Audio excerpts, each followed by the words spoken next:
Olá, alunos, tudo bem? Eu sou o professor Alberto Veras e nesse bloco vamos tratar dos seguintes tópicos: a declaração de bens, o procedimento administrativo e disposições penais no âmbito da LIA.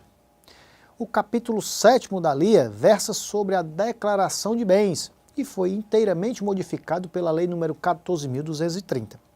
A declaração é uma medida para a preservação do patrimônio público, pois no momento da posse são expressamente registrados todos os bens pertencentes ao agente público.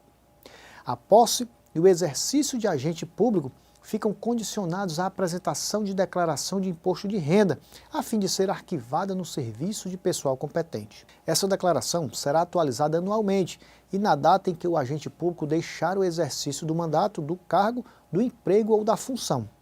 Aquele que se recusar a prestar a declaração dentro do prazo ou que prestar declaração falsa será demitido sem prejuízo de outras sanções cabíveis.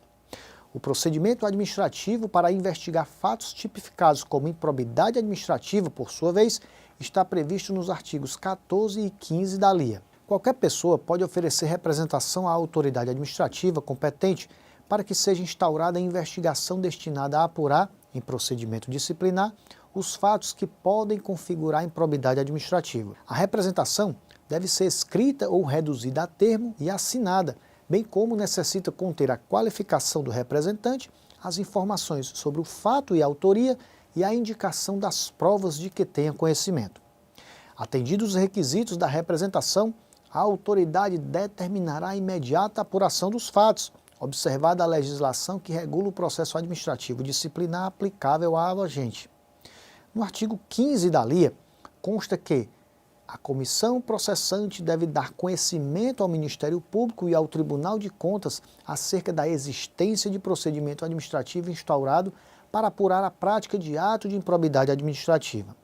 Por fim, faculta-se ao Ministério Público e ao Tribunal de Contas a designação, mediante requerimento, de representante para acompanhar o procedimento administrativo em questão. A LIA também traz algumas disposições penais. O artigo 19 prevê como crime a conduta de representar por ato de improbidade contra o agente público ou terceiro beneficiário, quando o autor da denúncia o sabe inocente. E atenção, o crime previsto no artigo 19 da LIA apenas existirá se a representação for indeferida, pois do contrário, prevalece o delito mais grave de denunciação caluniosa previsto no artigo 339 do Código Penal. A perda da função pública e a suspensão dos direitos políticos só se efetivam com o trânsito em julgado da sentença condenatória. A aplicação das sanções previstas na LIA independe da efetiva ocorrência de dano ao patrimônio público, salvo quanto à pena de ressarcimento e as condutas previstas no artigo 10 e da aprovação ou rejeição das contas pelo órgão de controle interno ou pelo Tribunal ou Conselho de Contas. A Lei 14.230 introduziu balizas para as decisões judiciais, que agora devem considerar os atos do órgão de controle interno ou externo quando tiverem servido de fundamento para a conduta do agente público. A norma também demanda a análise de provas produzidas perante os órgãos de controle, e as correspondentes decisões devem ser consideradas na formação da convicção do juiz, sem prejuízo da análise acerca do dolo na conduta do agente. As sentenças civis e penais produzem efeitos em relação à ação de improbidade administrativa quando concluírem pela inexistência da conduta ou pela negativa de autoria.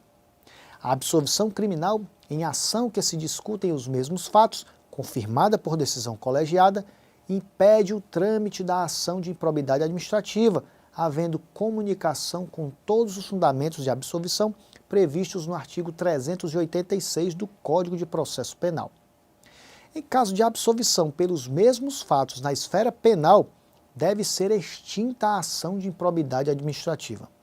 E, por fim, as sanções eventualmente aplicadas em outras esferas deverão ser compensadas com as sanções aplicadas nos termos da LIA. Estes foram os nossos temas de estudos por hoje. Em seu material didático, disponibilizado na sua área do aluno, você encontrará um estudo mais aprofundado dos temas aqui apresentados. E lembre-se, toda conquista começa com a decisão de tentar. Persista nos seus esforços e alcance sempre as suas metas. Então, bons estudos e até o nosso próximo encontro.